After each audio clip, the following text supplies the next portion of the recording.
Hello friends, मैं अनुराधा सिंह और स्वागत है आपका मेरे चैनल पे। आज हम लोग लगाने जा रहे हैं जो एक्सरसाइज हमारी 12.3 है उसके एग्जांपल्स। इससे पहले 12.2 एक्सरसाइज जो है वो हम पूरी कंप्लीट कर चुके हैं और उसकी वीडियोस मेरे चैनल पे हैं, आप लोग वहां से देख सकते हैं। तो इस चैप्टर में हम लोग क्या पढ़ेंगे, जो एक्सरसाइज हमारी 12.3 है इसमें हम क्या पढ़ेंगे कि जो कुछ आकृतियां होती हैं, समतल आकृतियां, उनका क्षेत्रफल ज्ञात करना। जैसे कि हमें दैनिक जीवन में बहुत सारी चीजें मिलती हैं। कभी हमें मेज पोस्ट के डिजाइन होते हैं, पर्दे में भी डिजाइन बने होते हैं, फूलों की क्यारियां होती हैं। ठीक है, तो ऐसे जो डिजाइन होते हैं उनका क्षेत्रफल कैसे निकालते हैं वो हम लोग जो एक्सरसाइज हमारी 12.3 है इसमें समझेंगे। कुछ नहीं करना है, सेम कुछ कुछ ये पीछे के, अगर आपने पीछे की एक्सरसाइज नहीं की है तो उनको भी कर लीजिए, क्योंकि वो वीडियोस देख लीजिएगा, क्योंकि जो वो वाले वीडियोस हैं वो इसमें यूजफुल होंगी। जो हमने वहां पर चीजें की हैं, जो क्वेश्चन सोल्व किए हैं वो यहाँ पर यूज होंगे, तो आपको ज्यादा अच्छे से समझ में आएगा। ठीक है, चलिए पढ़ते हैं हम इसका एग्जाम्पल नंबर 4। क्या दिया गया है? आकृति 12.15 में 56 मीटर है, भुजा वाले एक वर्गाकार लॉन है ABCD के दो ओर बनी हुई वृत्ताकार फूलों की क्यारियां दर्शाई गई हैं। यदि प्रत्येक वृत्ताकार क्यारी का केंद्र लॉन के विकर्णों का प्रतिच्छेद बिंदु है तो वर्गाकार लॉन तथा फूलों की क्यारियों के क्षेत्रफलों का योग ज्ञात कीजिए। तो इस फिगर को देख के हम क्या समझ सकते हैं? देखिए, ये कोई जो है व्रत बना हुआ था इस तरीके से। अगर हम इस भुजा को ऐसे पूरा कर लें, यहाँ पर ऐसे जाएं, ठीक है, तो ये एक व्रत था जिसके अंदर एक वर्ग बना हुआ है। उसके बाद इन्होंने कहा है कि जो ये साइड जो है ये इसकी क्यारी है। ठीक है, और इसके जो क्यारी है इसका जो केंद्र है वो यहाँ पर है, इसके विकर्णों के बीच में। तो हमें कुल मिलाकर क्या निकालना है? हमें जो ये वर्गाकार लॉन है ये, और जो ये क्यारियां बनी हुई हैं साइड में, ये हमें इनके क्षेत्रफलों का योग निकालना है। मतलब कि हमें ये जो वर्गाकार क्यारी है ये और इसके साइड वाला जो है, इनके क्षेत्रफलों का योग निकालना है। तो देखिए कैसे निकालते हैं इसे। अब हमें क्या करना है, हमें ये ध्यान देना है कि हम इसका क्षेत्रफल कैसे निकाल सकते हैं। ठीक है, देखिए, अगर केवल ये वाला हिस्सा हम देखें, ये वाला इतना हिस्सा, तो ये एक त्रिज्यखंड की तरह है। ये पूरा हिस्सा एक त्रिज्यखंड है। ठीक है, तो अगर हम ये त्रिज्यखंड निकालते हैं तो इसके साथ साथ इसका क्षेत्रफल भी आ जाएगा। उसके बाद अगर हम ये वाला त्रिज्यखंड निकालते हैं तो इसका क्षेत्रफल भी आ जाएगा। इसका मतलब कि दोनों, अगर हम ये त्रिज्यखंड मानकर इनको सॉल्व करते हैं तो ये वाला एरिया और साथ में जो इस वर्ग के साथ ही त्रिभुज है ये, इसका भी क्षेत्रफल आ जाएगा हमारे पास। उसके बाद हमारे पास क्या बचा? इतना जो एरिया है उसका तो हम क्षेत्रफल निकाल चुके हैं। बचा ये वाला हिस्सा और ये वाला हिस्सा। तो इन दोनों त्रिभुजों का हमें क्षेत्रफल निकालना होगा। अगर आप अलग अलग निकालते हैं तो क्वेश्चन बहुत लंबा हो जाएगा, क्योंकि सेम पैटर्न है, सेम चीजें हैं। हम देखिए, ये और ये जो है, ये दोनों त्रिज्यखंड सेम है, तो हम एक त्रिज्यखंड का क्षेत्रफल निकालते हैं और उसमें 2 से मल्टीप्लाई कर देंगे। और उसके बाद रही बात त्रिभुज की, तो हम लोग क्या करेंगे, एक त्रिभुज का क्षेत्रफल निकाल लेंगे और उसमें 2 से मल्टीप्लाई कर देंगे, तो इन दोनों त्रिभुज का क्षेत्रफल आ जाएगा। फिर ये जो सब चीजें आई हमारे पास उनका हम लोग टोटल कर देंगे, क्योंकि हमें क्या कहा गया है कि वर्गाकार लॉन और जो ये साइड में ये फूलों की क्यारियां बनी हुई हैं इनके क्षेत्रफलों का हमें योग चाहिए। ठीक है, थोड़ा क्वेश्चन को एक्सप्लेन करने में टाइम लगा, क्योंकि अगर एक्सप्लेन ना किया गया तो समझ में नहीं आता। तो आपको पता ही नहीं चलता कि क्या करना है हमें क्वेश्चन में। तो अब हमें क्या करना है, हम एक तो ये त्रिज्यखंड का क्षेत्रफल निकाल लें और इसकी 2 में मल्टीप्लाई कर दें। एक हम ये त्रिभुज का क्षेत्रफल निकाल लें और इसकी 2 में मल्टीप्लाई कर दें, तो पूरी आकृति जो हमारी है उसका क्षेत्रफल आ जाएगा। इस हिस्से को शेडेड समझकर ये मत सोचिएगा कि हमें केवल शेडेड हिस्से का क्षेत्रफल निकालना है। ऐसा क्वेश्चन में कुछ नहीं कहा गया है। ठीक है, तो हमें पूरे का निकालना है।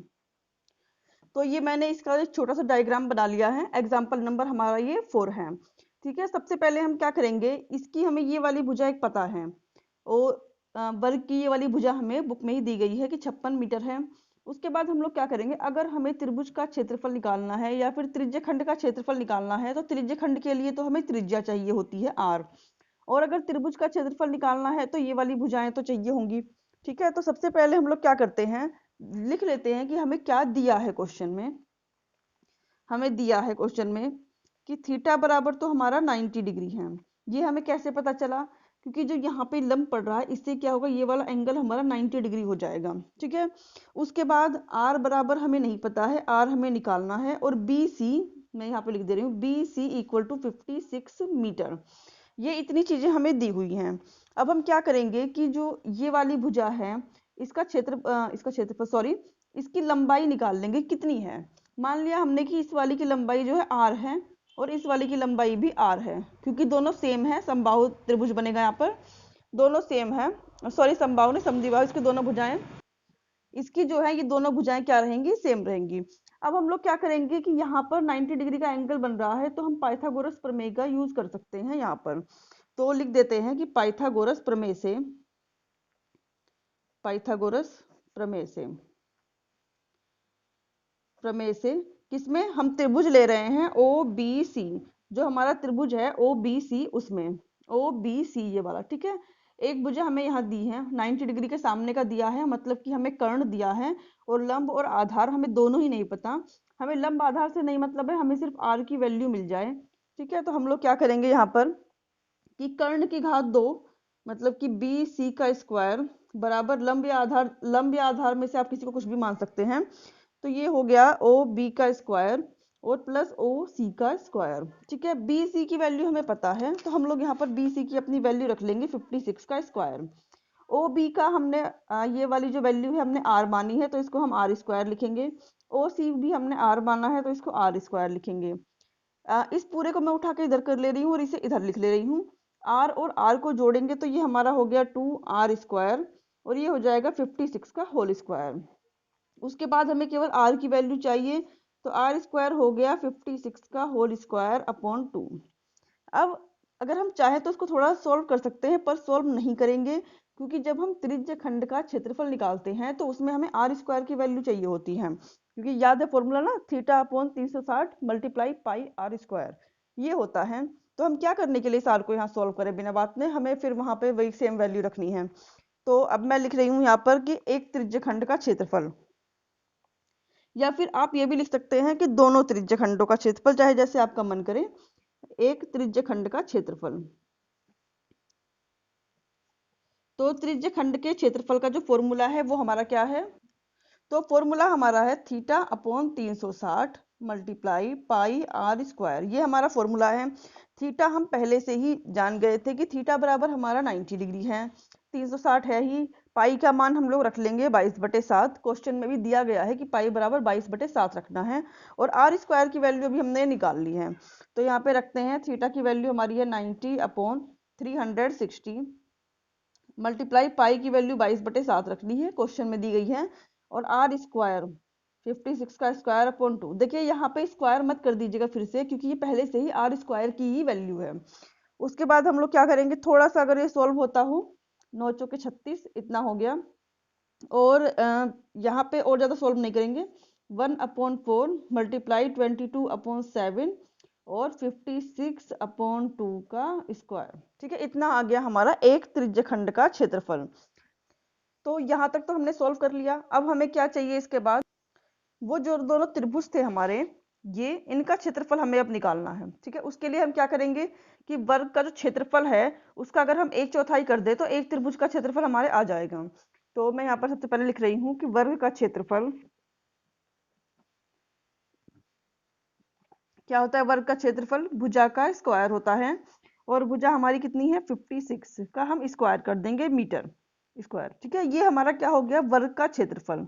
अब हमें वर्ग का क्षेत्रफल तो चाहिए नहीं था, हमें चाहिए है त्रिभुज ये वाला ए ओ डी का क्षेत्रफल, या फिर त्रिभुज बी ओ सी का क्षेत्रफल, ठीक है। ये हमें चाहिए बी ओ सी का क्षेत्रफल। तो हम लोग क्या करेंगे कि लिख देते हैं कि त्रिभुज ओ ए डी का क्षेत्रफल बराबर में लिख दे रही हूँ यहाँ पर 56/4, 56 का स्क्वायर, क्योंकि जो वर्ग है उसका 1/4 हिस्सा है ये एक त्रिभुज, तो इसीलिए हमने क्या किया है कि 1/4 कर दिया है इसका।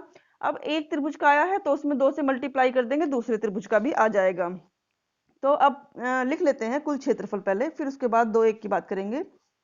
कुल क्षेत्रफल हमारा कितना हो गया, दो तो त्रिज्य खंड थे, 2 गुणे त्रिज्य खंड का क्षेत्रफल, हमने एक त्रिज्य खंड का क्षेत्रफल निकाल लिया था, तो हम यहाँ पे 2 से गुणा कर दे रहे हैं, प्लस 2 गुणे त्रिभुज ओ ए डी का क्षेत्रफल, ठीक है। ये हमने इतना कर लिया। अब हम लोग क्या करना है, इसमें वैल्यू रखनी है जो जो हमने वैल्यूज निकाली हैं। तो त्रिज्य खंड का क्षेत्रफल हमारा ये आया था, थोड़ा इधर से लिखते हैं, ये हो गया हमारा 2 मल्टीप्लाई 1/4 मल्टीप्लाई 22/7 और मल्टीप्लाई 56/2, इसका स्क्वायर था। उसके बाद त्रिभुज वाला क्षेत्रफल लिख लेते हैं, 2 गुणे त्रिभुज का क्षेत्रफल था 56 का होल स्क्वायर अपॉन 4। ठीक है, इस तरीके से था। अब यहाँ पे अगर गुणा भाग करेंगे तो काफी लंबा हो जाएगा। हम लोग क्या करेंगे, 56 का स्क्वायर अपॉन 2 जो है, या समझ लीजिए पूरा 4 ही, इसको हम लोग क्या करेंगे, कॉमन ले लेंगे। तो यहाँ पर 4 यहाँ पे है ना, और इसका ये वाला 4 लेकर, तो हमने यहाँ पे कॉमन ले लिया 56 का स्क्वायर अपॉन 4। यहाँ हमारा बचेगा 2 मल्टीप्लाई 22 अपॉन 7 मल्टीप्लाई ये वाला 2 बचा हुआ है 1/2। यहाँ पर हमारा क्या बचेगा, ओनली 2 बचेगा। इस 2 से हमने ये वाला 2 कैंसिल कर दिया।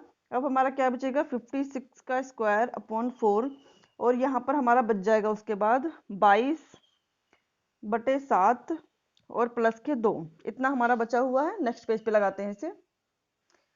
तो अब क्या करेंगे, मैं इस लाइन को एक बार फिर से रिपीट कर ले रही हूँ, यहाँ पर लिख ले रही हूँ 22/7 और प्लस के 2। ठीक है, अब हमें क्या करना है, ये तो हमारा सेम रहेगा 56 का स्क्वायर अपॉन 4। इसे थोड़ा सोल्व कर लेते हैं एलसीएम लेके। ये हो जाएगा 22 और ये हो जाएगा 14। अगर इसको अभी ऐसे रखते हैं, इन दोनों को हम लोग जोड़ते हैं, 22 और 14 दोनों को जोड़ने के बाद हमारा क्या आ जाएगा, 4 और 2 6, 2 और 1 3, 36 आ जाएगा। ये हो जाएगा 36/7। ठीक है, अब हम लोग को ये सॉल्व करना है, तो इसका जो स्क्वायर है इसको हटा देते हैं। 56 मल्टीप्लाई 56 अपॉन 4 तो ये हो गया, ये 36/7। अगर हम 7 से काटते हैं तो 7 8 56 हो गया। ठीक है, और 4 9 36 हो गया। और फिर 9 की जब 8 में गुणा करेंगे, 9 8 72 हो गया, 9 8 72 गुणे 56। ठीक है, इन दोनों की जब मल्टीप्लाई करेंगे तो हमारा आ जाएगा 4032। आप लोग मल्टीप्लाई करके देख लीजिएगा। तो ये क्या हो गया, ये हमारा जो पूरी आकृति दी गई थी, ये इसका पूरे का क्षेत्रफल आ गया। इसके साथ ही एग्जाम्पल नंबर जो 4 है हमारा वो कंप्लीट हो गया है। चलिए हम लोग लगाते हैं इसका नेक्स्ट एग्जाम्पल। ये हमारा एग्जाम्पल नंबर 5 है और 12.3 का एग्जाम्पल नंबर 2 है। देखते हैं इसमें क्या दिया गया है। आकृति 2.16 में छायांकित क्षेत्र का क्षेत्रफल ज्ञात करना है। इसमें जो ये शेडेड वाली है, जो हल्का ब्लू ब्लू टाइप का है, ग्रीन ग्रीन, इसका हमें क्षेत्रफल निकालना है, जहां ABCD भुजा 14 सेंटीमीटर का एक वर्ग है। ये तो बहुत ही ईजी क्वेश्चन है। क्या करेंगे हम लोग, सबसे पहले एक वर्ग का क्षेत्रफल निकाल लेंगे।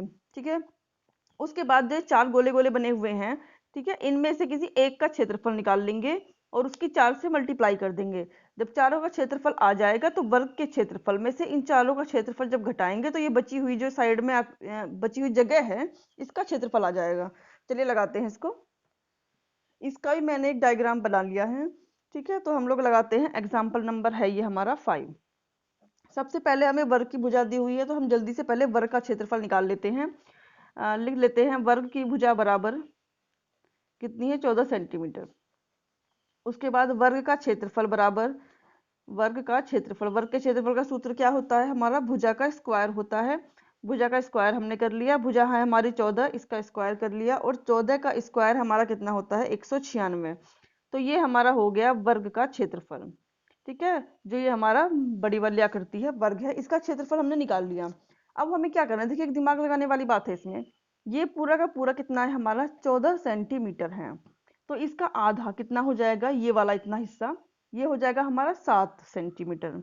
तो अगर हम यहाँ कायदे से देखें तो जो 7 सेंटीमीटर है वो तो इसका व्यास है, इस एक वृत्त का। और तो एक वृत्त की त्रिज्या कितनी हो जाएगी फिर, 7/2। तो मैं उसको भी लिख देती हूँ कि एक या वृत्त लिख लीजिए, वृत्त का व्यास बराबर कितना हो जाएगा, इसका आधा यहाँ तक आएगा ना, तो ये पूरा यहाँ से लेके यहाँ तक, ये जो है ये हमारा 7 सेंटीमीटर है। ठीक है, एक वृत्त का व्यास बराबर हो गया हमारा 7 सेंटीमीटर।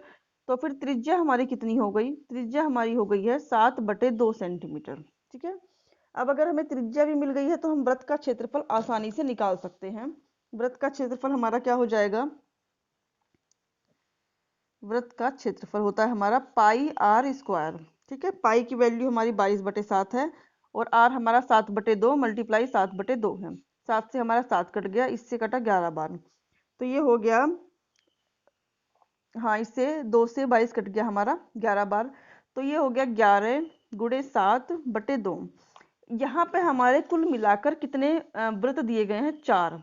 हमने क्षेत्रफल निकाला है एक वृत्त का, तो हम लिख देते हैं कि 4 वृत्तों का क्षेत्रफल, या तो आप बाद में फॉर्मूले में भी इसको कर सकते थे।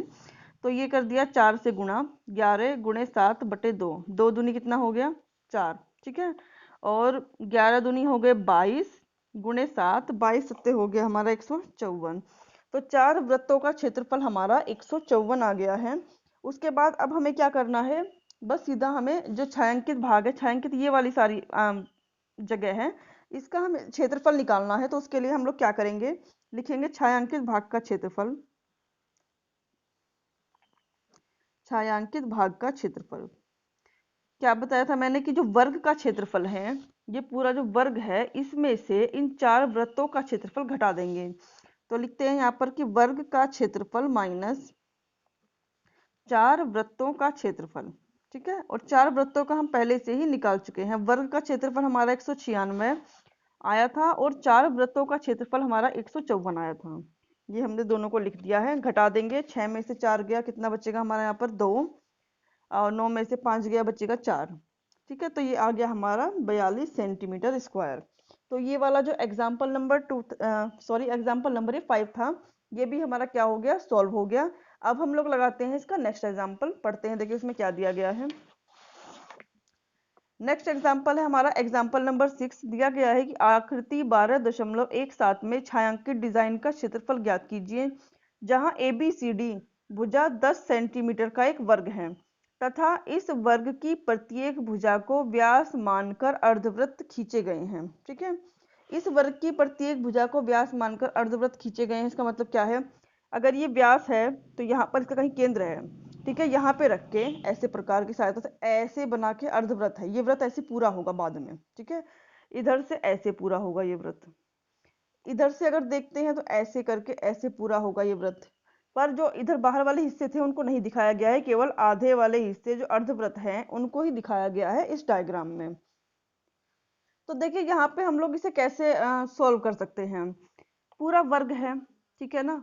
पहले हम इसके एक हिस्से की बात करते हैं केवल, पूरे क्योंकि इसमें जो है एक यहाँ पर अर्धवृत्त है, एक यहाँ पर अर्धवृत्त है, अगर आप देखें तो एक यहाँ भी अर्धवृत्त है और एक यहाँ भी अर्धवृत्त है, ठीक है। तो हम लोग क्या करेंगे, पूरे जो वर्ग है इसके क्षेत्रफल में से हम 2 अर्धवृत्तों के क्षेत्रफल घटा देंगे। 2 अर्धवृत्त हमारे, एक इधर वाला और एक इधर वाला। अगर हम 2 अर्धवृत्तों के क्षेत्रफल हम घटा दे रहे हैं, या फिर आप सोचिए कि इधर वाला अर्धवृत्त और इधर वाला अर्धवृत्त हमने घटा दिया, अगर वर्ग के क्षेत्रफल में से ये और ये अर्धवृत्त घटा दिया तो हमारा क्या आ जाएगा, फर्स्ट और थर्ड वाला पार्ट आ जाएगा, ठीक है ना, फर्स्ट और थर्ड वाला। फिर हम उसका डबल कर देंगे तो हमारा क्या हो जाएगा, सेकंड और फोर्थ पार्ट भी आ जाएगा। तो चलिए इसको सोल्व करते हैं। तो मैंने यहाँ पे लिख लिया है एग्जाम्पल 6। हम लोग देखते हैं कि जो हमारा वर्ग है ये, इसकी भुजा हमें कितनी दी गई है, 10 सेंटीमीटर। तो अगर वर्ग की भुजा हमें 10 सेंटीमीटर दी गई है तो हम क्या करेंगे, वर्ग का क्षेत्रफल तो आसानी से निकाल लेंगे। और उसके बाद हमें क्या करना है, अगर वर्ग की भुजा 10 सेंटीमीटर है ये, इसका मतलब कि इस वाले वृत्त का व्यास कितना है, 10 सेंटीमीटर। अगर व्यास 10 सेंटीमीटर है तो त्रिज्या कितनी होगी, 10/2 मतलब कि 5 सेंटीमीटर। तो यहाँ पर लिख लेते हैं कि वर्ग की भुजा बराबर कितनी है, 10 सेंटीमीटर। और वृत्त का व्यास, ठीक है ना, वृत्त का व्यास ही केवल मैं लिख दे रही हूँ, वृत्त का व्यास बराबर कितना हो गया, 10 सेंटीमीटर। तो वृत्त की त्रिज्या कितनी हो गई हमारी, 10/2। 10/2 बराबर कितना हो गया, 5 सेंटीमीटर। 2 से 10 को डिवाइड कर देंगे तो हमारा कितना आ जाएगा, 5 आ जाएगा। अब हम क्या करेंगे, पहले भाग 1 और भाग 3 का क्षेत्रफल निकाल ले रहे हैं, ठीक है। या फिर आप ये समझ लीजिए कि हम लोग भाग 4 और भाग 2 का क्षेत्रफल, किसी का भी आप लोग निकाल सकते हैं, सेम रहता है। तो हम लोग क्या करेंगे, मैं यहाँ पे लिख दे रही हूँ कि भाग 4 और भाग 2 का क्षेत्रफल, भाग 4 4 है और 2 है, पहले 2 लिख लेते हैं, भाग 2 का क्षेत्रफल प्लस भाग 4 का क्षेत्रफल। कैसे निकलेगा, इन दोनों हिस्सों का क्षेत्रफल, इन दोनों हिस्सों का क्षेत्रफल निकलेगा जब हम वर्ग ABCD के क्षेत्रफल में से 2 अर्धवृत्तों का क्षेत्रफल घटाएंगे, ठीक है, 2 अर्धवृत्तों का क्षेत्रफल घटाएंगे। तो हमने क्या किया, वर्ग ABCD का क्षेत्रफल भी अभी नहीं निकाला है और अर्धवृत्तों का क्षेत्रफल भी नहीं निकाला है, डायरेक्ट यहीं पे रख लेते हैं वैल्यू। तो ABCD का क्षेत्रफल कितना हो गया, भुजा का स्क्वायर मतलब कि 10 का स्क्वायर हो गया। और अर्धवृत्त का क्षेत्रफल कितना होता है, दो अर्धवृत्त है हमारे पास, एक अर्धवृत्त का क्षेत्रफल हो जाएगा हमारा पाई आर स्क्वायर बटे 2, ठीक है। और चूंकि दो अर्धवृत्त हैं तो 2 से गुणा कर देंगे यहाँ पर, इस 2 से ये हमारा 2 कैंसिल हो गया, पाई आर स्क्वायर ही बचा। 10 का स्क्वायर का मतलब है 10 गुणे 10, और पाई का मान हम लोग रखेंगे 3.14। क्वेश्चन में भी हमें 3.14 ही रखने के लिए कहा गया है। और आर की वैल्यू हमारी कितनी है, आर हमारा आ गया था 5 गुणे 5, ठीक है। ये हमारा हो गया 100 माइनस के 3.14 में अगर हम 5 गुणे 5 25 से गुणा करते हैं तो हमारा कितना आ जाएगा, ये हमारा आ जाएगा 78.50, ठीक है। ये गुणा मैंने पहले से कर रखी है, आप लोग भी इसको करके देख लीजिएगा। अगर हम इसमें से इसको घटाते हैं तो यहाँ हमारा बच जाएगा 21.50 सेंटीमीटर स्क्वायर। तो ये हमारा क्या हो गया, ये हमारा सिर्फ अभी दो हिस्से, केवल जो पार्ट सेकंड था और पार्ट फोर्थ था उसका क्षेत्रफल आया है। अब हमें क्या करना है, जो हमारा पार्ट फर्स्ट और पार्ट थर्ड था उसका क्षेत्रफल निकालना है। तो लिख रहे हैं कि भाग 1 का क्षेत्रफल और प्लस 3 का क्षेत्रफल, ठीक है। भाग 1 और 3 का क्षेत्रफल कैसे आएगा, कि वो भी सेम यही होगा 21.50, ठीक है। अब छायांकित भाग का क्षेत्रफल हमारा कितना होगा, छायांकित भाग का क्षेत्रफल होगा, जो ये वाला छायांकित भाग है, ये शेडेड वाला हिस्सा है, इसका क्षेत्रफल होगा, अगर हम पूरे जो हमारा वर्ग है इसके क्षेत्रफल से 1 2 3 4 इनका क्षेत्रफल घटा दें तो हमारा ये वाला हिस्सा आ जाएगा, ठीक है। तो हम लोग क्या करते हैं कि वर्ग के क्षेत्रफल में से 1 2 3 4 ये सारा टोटल करके घटा देते हैं। तो हम लोग लिखते हैं छायांकित भाग का क्षेत्रफल, छायांकित भाग का क्षेत्रफल, छायांकित भाग का क्षेत्रफल बराबर क्या हो जाएगा, ABCD का क्षेत्रफल माइनस भाग 1 प्लस 2 प्लस के थर्ड वाला जो पार्ट है और प्लस के फोर्थ है ना, इन सब का क्या हो जाएगा का क्षेत्रफल। तो ABCD का क्षेत्रफल कितना हो जाएगा, 10 का स्क्वायर मतलब कि 100 हो जाएगा, ठीक है। इसको तो हम पहले जानते हैं। और माइनस इनका जो फर्स्ट सेकंड थर्ड फोर्थ है इसका क्षेत्रफल क्या हो जाएगा, इसका और इसका दोनों का टोटल, मतलब कि या तो आप 21.50 21.50 लिख लीजिए या फिर 2 गुणे 21.50 लिख लीजिए, कुछ भी लिखेंगे आंसर सेम आएगा। 100 माइनस की इसमें गुणा करेंगे तो आ जाएगा 43, ठीक है। और जब 100 में से 43 हम लोग घटाएंगे तो आ जाएगा हमारा 57 सेंटीमीटर स्क्वायर। तो ये जो थी हमारी एक्सरसाइज 12.3, इसके सारे एग्जाम्पल्स हमारे खत्म हो चुके हैं। मैं एक बार इसको फिर से एक्सप्लेन कर देती हूँ कि हमने क्या किया था, थोड़ा देखने में अजीब सा क्वेश्चन है ये। हम लोगों ने क्या किया था कि सबसे पहले ये दो अर्धवृत्त हैं, दोनों अर्धवृत्तों का जो क्षेत्रफल है हमने क्या किया था, दोनों अर्धवृत्तों का क्षेत्रफल जो है वर्ग के क्षेत्रफल से घटाया था, तो हमें ये वाले हिस्से मिल गए थे। इन वाले हिस्सों का डबल कर लीजिए या फिर सेम ये वाला हिस्सा भी सेम वही आ गया मान लीजिए। फिर हमने पूरे वर्ग के क्षेत्रफल में से 1 2 3 4 इनके हिस्सों को जोड़कर घटा दिया है, तो हमारा जो है क्वेश्चन सॉल्व हो गया। अब हम लोग क्या करेंगे, नेक्स्ट वीडियो में एक्सरसाइज जो हमारी 12.3 है इसको सॉल्व करेंगे, और एग्जाम्पल हमारे सारे पूरे हो गए हैं। तो मेरे चैनल को लाइक शेयर एंड सब्सक्राइब करना मत भूलिएगा।